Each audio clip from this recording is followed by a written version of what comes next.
こ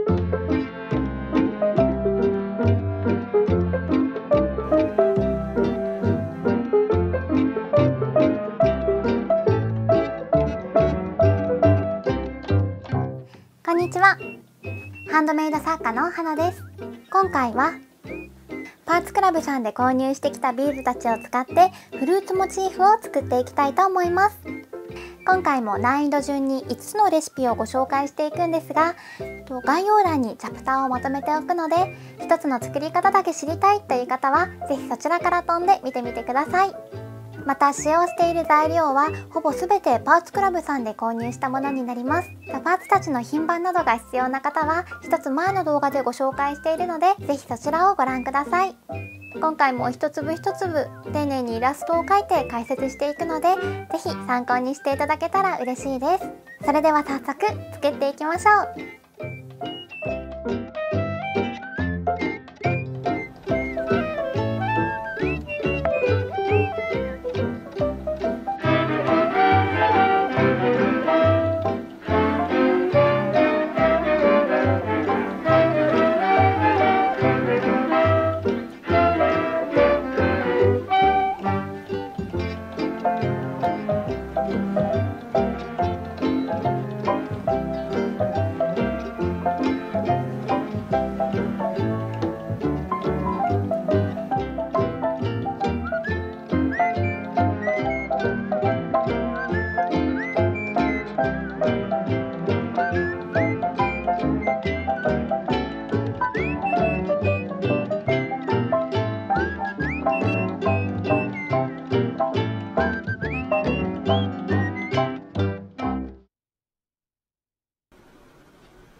今回はビーズで作るフルーツモチーフをご紹介しましたが、いかがだったでしょうか。